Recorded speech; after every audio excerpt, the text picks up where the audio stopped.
Shalom Bapak Ibu, saudara kasih Tuhan. Ya, kembali kita melanjutkan topik pembelajaran kita tentang tipologi, simbolis, dan makna teologisnya.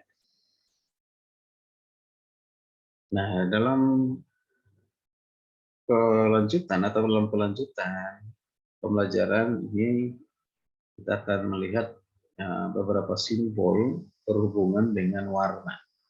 Warna atau warna-warna ini sebagai lambang, Lalu apa makna teologisnya? Oke. Misalnya warna biru. Warna biru. Saya baca satu firman Tuhan yang tertulis yang terambil dari Bilangan 15 ayat 37 sampai 40. Tuhan berfirman kepada Musa, "Berbicaralah kepada orang Israel dan katakanlah kepada mereka bahwa mereka harus membuat jumbai-jumbai pada punca baju mereka turun-temurun. Dalam jumbai-jumbai punca itu haruslah dibubuhi benang ungu kebiru-biruan. Ayat 39, maka jumbai itu akan mengingatkan kamu apabila kamu melihatnya kepada segala perintah Tuhan, sehingga kamu melakukannya dan tidak lagi menuruti hatimu atau matamu sendiri seperti biasa kamu perbuat dalam ketidaksetiaanmu terhadap Tuhan." Ayat 40, maksudnya supaya kamu mengingat dan melakukan segala perintahku dan menjadi kuutus bagi Allahmu atau Tuhanmu. Tadi di sana dikatakan apa? Ketika 38 itu ya, membuat membuat jumbai dengan dibubuhi dengan warna benang ungu kebiru-biruan. Nah, warna biru. Nah, apa makna dari warna biru? Warna biru ya tentu kita ingat warna langit ya. Ya, warna langit. Nah, dan ada yang memahami warna biru berarti warna surgawi. Nah, warna ini juga bisa berbicara tentang sifat surgawi, ya, sifat surgawi Tuhan kita. Tuhan memberitahukan kepada orang banyak bahwa Ia adalah roti yang turun dari surga, dan sering Ia berbicara tentang surga ketika Kristus berada di bumi. Ya, misalnya Yohanes 1:1 yang sangat terkenal, pada mulanya adalah firman. Firman itu bersama-sama dengan Allah dan firman itu adalah Allah. Nah, selanjutnya kita perhatikan juga di dalam ayat 14 Yohanes 1, penulis juga mengatakan bahwa firman itu telah menjadi manusia dan diam di antara kita. Nah, Yesaya 9 ayat 5 mengatakan tentang Yesus. Dan namanya disebut orang penasihat ajaib, Allah yang perkasa, Bapa yang kekal, Raja damai. Kemudian dilanjutkan lagi di Mika 5 ayat 1 mengatakan bahwa permulaannya sudah sejak purbakala, sejak dahulu kala. Ada juga di surat Timotius mengatakan Dia, Tuhan, yang telah menyatakan dirinya dalam rupa manusia. 1 Timotius 3:16 ya.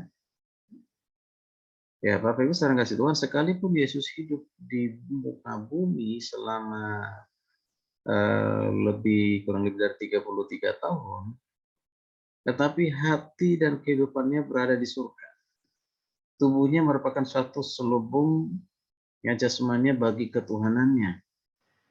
Kuasanya tersembunyi di dalam kelemahan, kekayaannya di dalam kemiskinan. Nah, karena ia menjadi hina dan ia berkata tentang diri sendiri, anak manusia tidak mempunyai tempat untuk meletakkan kepalanya. Nah, kita akan menjadi warga negara kerajaan surga juga, seperti yang telah disebutkan dalam Bilangan 15 ayat 37 atau 40 kita baca tadi. Ya, Tuhan meminta agar umatnya membuat jumbai dengan memakai benang biru untuk mengingatkan mereka bahwa mereka adalah bangsa yang khusus miliknya Tuhan, dan mereka harus menaati hukum-hukumnya Tuhan. Nah, Bapak Ibu saudara kasih Tuhan, nah kita mungkin tidak memakai pita biru supaya semua orang dapat melihatnya. Tapi harus ada sesuatu pada diri kita yang menandai kita sebagai warga negara surga. Nah, kita harus ingat seperti yang dinyatakan dalam Filipi 3:20 bahwa kewargaan kita adalah kewargaan surga. Kita lahirkan dari atas. Seperti Abraham, kita sedang mencari sebuah kota yang jauh lebih mulia daripada apa yang diberikan oleh dunia ini. Kita harus ingat bahwa dunia ini bukanlah rumah kita menetap. Ya, di dunia ini adalah rumah kita untuk sementara. Nah, rumah kita yang tetap adalah di surga.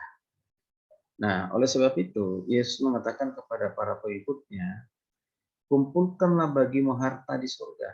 Ayat yang terkenal ya, Matius 6 ayat 20. Itulah sebabnya Paulus juga memperingatkan orang-orang percaya. Karena itu, kalau kamu dibangkitkan bersama dengan Kristus, carilah perkara yang di atas. Carilah perkara yang di atas, di mana Kristus ada. Kemudian duduk di sebelah kanan Allah. Pikirkanlah perkara yang di atas, bukan yang ada di bumi. Jadi kesimpulannya adalah warna biru itu menunjukkan kepada ya, lambang dari surga atau langit surga. Jadi surga berarti Tuhan tinggal di sana. Di sana ada tercipta suasana surga, ya, keadaan surga dan lainnya. Oke, jadi itu ingat. Jadi kalau kita pun tidak menunjukkan warna biru dalam kehidupan kita, warna-warna buat biru gitu. Tetapi yang paling penting maknanya adalah kita harus memiliki hati itu hati surgawi. Hati surgawi itu apa? Hati yang penuh dengan damai sejahtera, sukacita, kelemah lembutan, ketulusan, kesabaran, dan itu ada pada kita. Ya.